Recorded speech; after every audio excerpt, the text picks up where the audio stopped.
ప్రపంచవ్యాప్తంగా కరోనా అనేది ఎంతటి ఉపద్రవాన్ని సృష్టించిందో మనందరికీ తెలిసింది. ఆ తర్వాత జరిగినటువంటి అనేక పరిణామాల తర్వాత దేశవ్యాప్తంగా కొన్ని వైరస్లు వచ్చాయంటే ప్రజలు భయభ్రాంతులకు గురవుతున్నారు. ఇప్పుడు ఆంధ్రప్రదేశ్లోని గోదావరి జిల్లాల్లో కూడా లక్షలాది కోళ్ళు మృత్యువాత పడుతున్నాయి.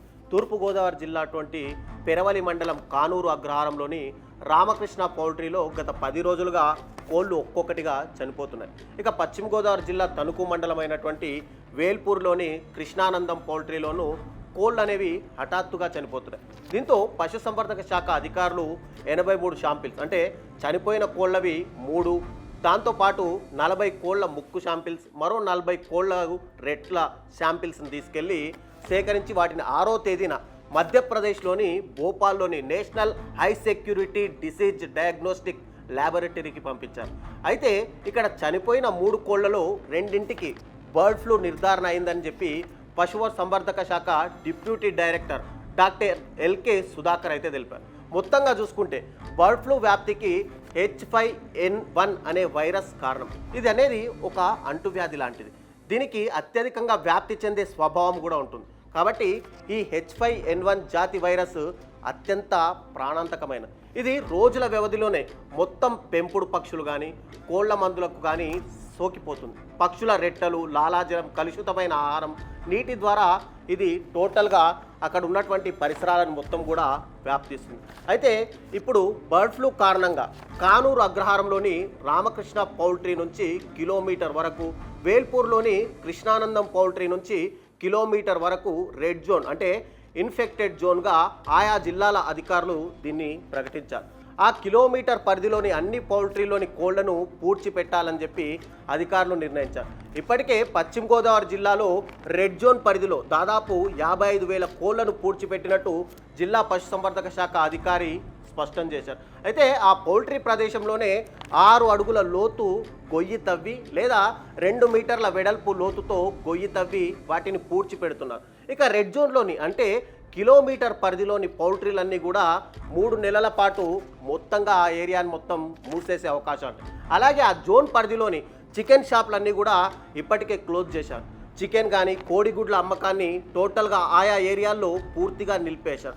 అలాగే ఆయా ప్రాంతాల నుంచి కోడిగుడ్ల ఎనుమతిని కూడా పూర్తిగా నిషేధించారు. ఇక రెడ్ జోన్ పరిధిలో ఉన్నటువంటి ప్రాంతాల ప్రజల రక్తాల నమూనాలను కూడా సేకరించాలని నిర్ణయించారు. ఎందుకంటే ఇప్పటికే ఆయా పరిధిలోని పౌల్ట్రీల ద్వారా వైరస్ అనేది పూర్తిగా వ్యాప్తి చెందిన నేపథ్యంలో ఖచ్చితంగా అక్కడి ప్రజలకు కూడా దీని ఎఫెక్ట్ ఏమైనా జరిగిందా అనే ఉద్దేశంతో ప్రభుత్వాలు ఈ నిర్ణయానికి అయితే వచ్చాయి. ఒకవేళ ప్రజలకు గనక ఈ వ్యాధి నుంచి ఏదైనా వైరస్ సోకే అవకాశాలు ఉన్నాయి అని చెప్పి కూడా కొన్ని ఏరియాలని రెడ్ జోన్గా ప్రకటించడంతో పాటు మరికొన్ని జోన్లను అంటే చుట్టుపక్కల ఉన్నటువంటి ప్రాంతాల ప్రజలను కూడా తీవ్రంగా అప్రమత్తం అయితే చేశారు.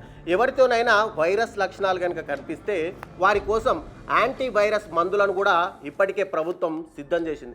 ఈ జోన్ పరిధిలోని ఫారాలను మొత్తం కూడా అక్కడనే శానిటైజ్ చేసి ఈలోగా మళ్ళీ అక్కడి పరిస్థితులను ఒకసారి క్షుణ్ణంగా పరిశీలించి అంత వ్యాధి తీవ్రత పూర్తిగా సద్దుమణిగింది అని నిర్ధారించుకున్న తర్వాతే కోళ్ల ఫారాల యొక్క కార్యకలాపాలను మళ్ళీ మొదలు పెట్టాలని చెప్పి కూడా అక్కడి అధికారులు అయితే నిర్ణయం తీసుకున్నారు. ఇక ఇప్పటి వరకు మనం చూస్తే కనుక పశ్చిమ గోదావరి జిల్లాలోని రెడ్ జోన్ పరిధిలో రోజుల వ్యవధిలోనే దాదాపు 1,00,000 కోళ్లు మృత్యువాత పడ్డాయని, తాము వాటిని ఇప్పటికే పూడ్చిపెట్టాల్సి అంటే 1,00,000 వరకు మృత్యువాత పడితే దాదాపు ఇంకో 55,000 కోళ్ల వరకు వీటి యొక్క లక్షణాలు కనిపించాయి. కాబట్టి వీటిని కూడా త్వరలోనే పూడ్చిపెట్టాలి అవసరం కూడా ఉంది అని చెప్పి కూడా అధికారులు అయితే చెప్పారు.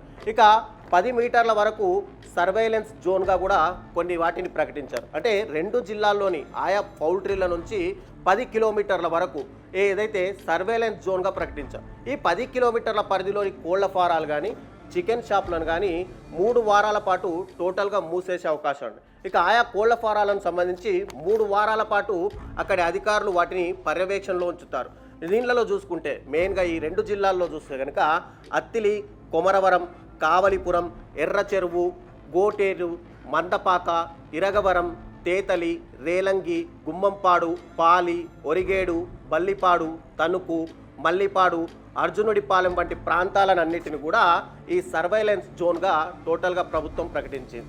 టోటల్గా మనం చూసుకుంటే కనుక బర్డ్ ఫ్లూ ఏదైతే అంటువ్యాధి కాబట్టి ప్రజలు కూడా దీంతో చాలా అప్రమత్తంగా ఉండాలి.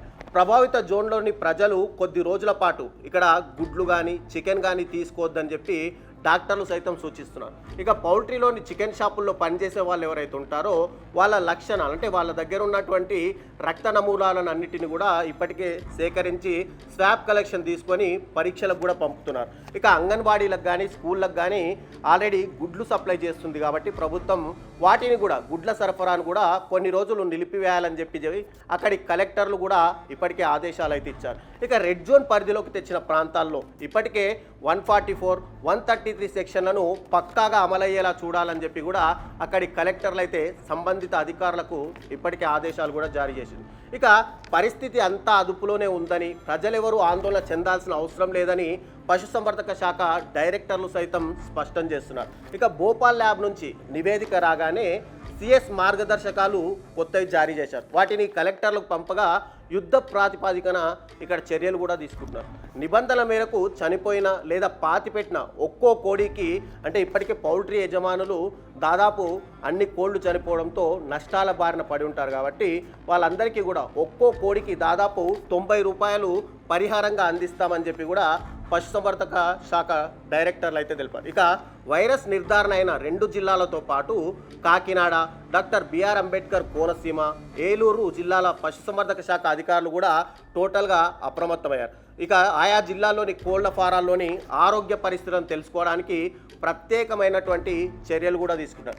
ఎక్కడికక్కడ ర్యాపిడ్ రెస్పాన్స్ టీంను ఏర్పాటు చేసి బర్డ్ ఫ్లూ ఎదుర్కొనేందుకు సిద్ధంగా ప్రభుత్వం ఉందని, ప్రజలు కూడా అప్రమత్తంగా ఉండాలని, ఎవరూ భయాందోళనకు గురికావద్దని, పౌల్ట్రీ పరిశ్రమపై ఆధారపడి లక్షలాది మంది రైతులు కార్మికులు బతుకుతున్నారు కాబట్టి వాళ్ళందరినీ కూడా ఆదుకునేది ప్రభుత్వమే కాబట్టి పరిస్థితికి అదుపులోకి వచ్చిన తర్వాత మళ్ళీ యథావిధిగా పౌల్ట్రీ ఫారాలు నడిపే బాధ్యత కూడా ప్రభుత్వమే తీసుకుంటుంది అంటూ కూడా ఇప్పటికే ప్రభుత్వం అయితే చెప్పింది.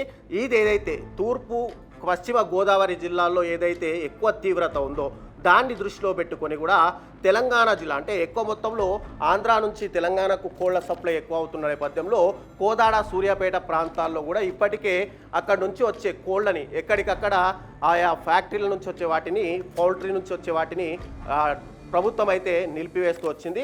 ఇప్పటికే తెలంగాణ ప్రభుత్వం ముందస్తు జాగ్రత్తగా కూడా జీవో అయితే పాస్ చేసింది. కొన్ని రోజులు తెలంగాణలోని ప్రజలెవరు కూడా చికెన్ తినవద్దు, గుడ్లను తినవద్దు, మళ్ళీ పరిస్థితి అదుపులోకి వచ్చే వరకు ప్రజలందరూ కూడా అప్రమత్తంగా ఉండాలి. ఎందుకంటే ఇప్పటికే మనం గత 2-3 సంవత్సరాల క్రితం చూస్తే యావత్ ప్రపంచాన్ని అటు కరోనా ఎంత ఉధృతంగా పరిస్థితులను తీసుకొచ్చిందో, పూర్తిగా దిగజారిపోయే పరిస్థితి, ఎంతోమంది ప్రాణాలు కోల్పోయిన పరిస్థితి, మళ్ళీ అలాంటి పరిస్థితి రాష్ట్రాల్లో, తెలుగు రాష్ట్రాల్లో రాకుండా ప్రభుత్వం ఇప్పటికే కట్టుదిట్టమైన ఏర్పాట్లను కూడా చేస్తూ వస్తుంది. కాబట్టి ప్రజలందరూ కూడా దీన్ని దృష్టిలో పెట్టుకొని కొన్ని రోజులు ఏదైతే నాన్ వెజ్ చికెన్కి సంబంధించి, గుడ్లకు సంబంధించి పూర్తిగా దూరంగా ఉండాలని చెప్పి కూడా మేము కూడా సూచిస్తున్నాం.